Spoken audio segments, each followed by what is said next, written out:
নমস্কাৰ নমস্কাৰ কি সকামত বা আহিলা হে ছাৰ মানে মই মানে ছাৰ এই বিয়া কৰালোঁ হয় কিন্তু মানে মই ভাবিছিলোঁ মানে 7জনী বিয়া কৰাম 7জনী বিয়া কৰাই পেলাই ছাৰ সমন্বয় ৰক্ষা কৰিম 7 ভনী একেলগে ঘৰতে গোটাই থ'ম কিন্তু ছাৰ মোৰ এই 2জনীতে মানে মোৰ তাৰমানে আৰু এজনী আছে সেইজনীক যদি অনা হ'লে ছাৰ ইয়াত 2জনীৰ যিটো চুলি হ'ল হয় আপোনাৰো চুলি গ'ল হয় গম পাইছোঁ হেৰি তুমি 7জনী কথা ভাবিব পাৰিছা যেতিয়া বৰ সাহসী মানুহ দেই তুমি আছিলো ছাৰ নাই এজনীয়ে ভৰি ভাঙি দিলে ছাৰ 3 নম্বৰ ভৰিত খোজকাঢ়ি আহিছোঁ আচ্ছা ঠিক আছে বাৰু সেই যি কি নহয় এতিয়া মানে কাৰণটো কি কোৱাচোন বাৰু কাৰণ ছাৰ 2জনীকে ডিষ্ট্ৰিক্ট লাগে কেনেকে দিম মই 2জনীকে ডিষ্ট্ৰিক্ট লাগে নেকি মানে কেনেকৈ ক'ত ডিষ্ট্ৰিক্ট লাগে এতিয়া মানে ছাৰ ক'ত মানে নুসুধিব আৰু ছাৰ ক'ত মানে গোটেই অসমখনকে ডিষ্ট্ৰিক্ট কৰি দিব লাগে গোটেই অসমখনে ডিষ্ট্ৰিক্ট লাগে কি কথা কোৱা তেতিয়াহ'লে মই থাকিম কিনো নাই ছাৰ আপুনি কিবা এটা কৰক ছাৰ আপুনি কিবা এটা কৰক আচ্ছা ঠিক আছে বাৰু ধৰি লৈছোঁ মই অসমখন তোমালোকক ডিষ্ট্ৰিক্ট হিচাপে দি দিলোঁ কি কৰিবা নালগে ছাৰ গোটেই অসমখন নালগে নহয় আমাৰ ঘৰখন দিলেই হ'ল মানে ঘৰখন জিলা কৰি দিলেই হ'ল আৰু ঘৰখন জিলা কৰি ঘৰখন জিলা কৰিলেই হৈ যাব ন তেতিয়াহ'লে ঠিক আছে সেইজনী ক'ত মৰে মৰবো এতিয়া মইনো কৰিম কি এইবিলাক সেই তোমালোকৰ ঘৰুৱা কথা হয়নে নহয় ঘৰুৱা কথাবিলাকত মই সোমাবলৈ অকণমান টান পাইছোঁ নহয় ছাৰ মই মানে এজনীক উত্তৰত ৰাখিলে এজনী দক্ষিণত ৰাখোঁ ছাৰ মানে একেবাৰে ওচৰ চাপিবই দিব নোৱাৰি ছাৰ তাকে এইবিলাক কেছ মানে মই তেনেকৈ চম্ভালিব নোৱাৰিম বুজিছা এইবিলাক কেছ এনেকৈ ঘপককৈ হেৰি কৰা কেছ নহয় মানে ডিচিশ্যন দি দিয়া মই হাইকমাণ্ডৰ লগত পাতিব লাগিব দেই মই হাইকমাণ্ডৰ লগত পাতিব লাগিব মানে ডিষ্ট্ৰিক্টৰ কথা আহি পৰিল যিহেতু দেই ঠিক আছে কিবা এটা মানে মই চব কৰিম বাৰু ঠিক আছে বাৰু দেই ধন্যবাদ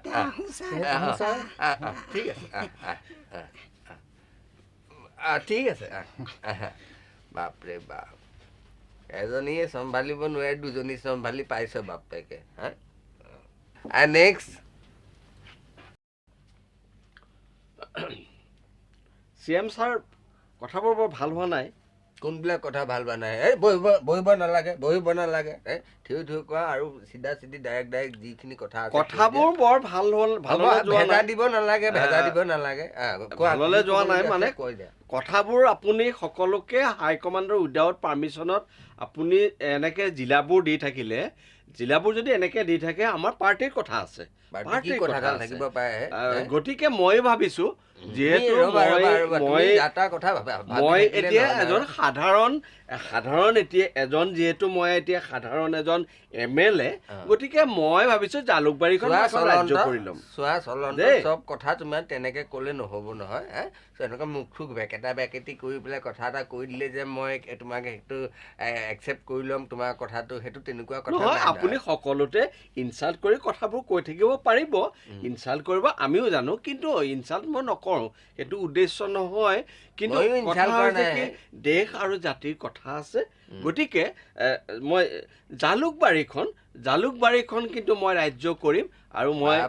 এইটো মই হাইকমাণ্ডৰ লগতো কথা পাতিম আপোনাৰ লগত মোৰ আচলতে কোনো কথা পাতিবলগীয়া নাই আৰু এইবিলাক মোৰ আগত এই হাইকমাণ্ডৰ লেভেল নেদেখুৱাবা দেই এইবিলাক নেদেখুৱাবা জিলা দিওঁতে অৱস্থা বেয়া হৈ গৈছে সেইকাৰণে মই জালুকবাৰীখন বিচাৰি পেলাই ৰাজ্য কৰি ল'ম এইবিলাক কথা মোক নকবা মোক খং উঠি যাবা আকৌ জানি থবা জালুকবাৰীখন আপুনি যি কৰে কৰিব মই জালুকবাৰীখন ৰাজ্য মই এইবিলাক তোমাৰ লগত আলোচনা বিলোচনা এইবিলাক মিটাৰত মই কৰিবলৈ নাই তুমি যিহেতু কৈছা তোমাৰ ওপৰৰ লগত হাত আছে হাইকমাণ্ডৰ লগত ভাল এইবিলাক তুমি তোমাৰ পাতি থাকা মোৰ লগত কোনো কথা নাই আপুনিও যদি CM হ'ব পাৰে মইতো CM হ'ব পাৰোঁ মই এতিয়ালৈকে কৰা নাই কিন্তু এতিয়াৰ পৰা মানে মই সেইটো কৰিবলৈ চেষ্টা কৰিব লাগিব হ'ব যোৱা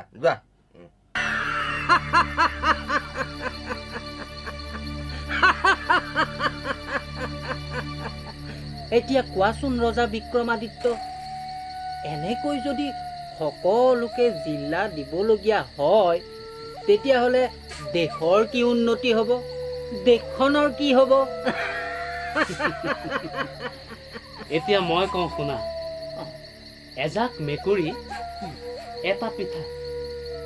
ভাত কৰিবলৈ বহিল আকৌ স্বয়ং। বুজি পাইছাই নহয় কোন?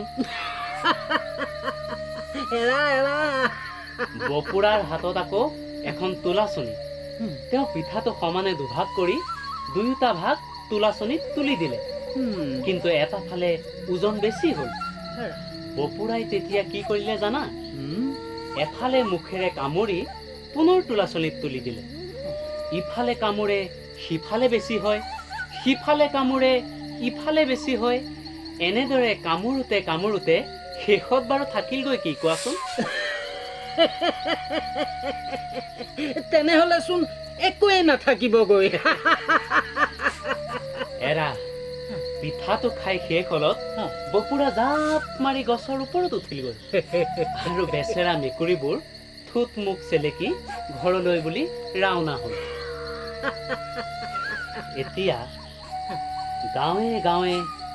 ঘৰে ঘৰে চুবুৰীয়ে চুবুৰীয়ে যদি জিলাবোৰ দিবলৈ হয়,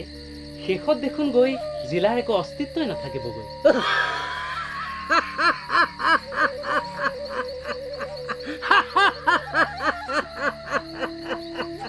বাহ ৰজা বিক্ৰমাদিত্য, বাহ!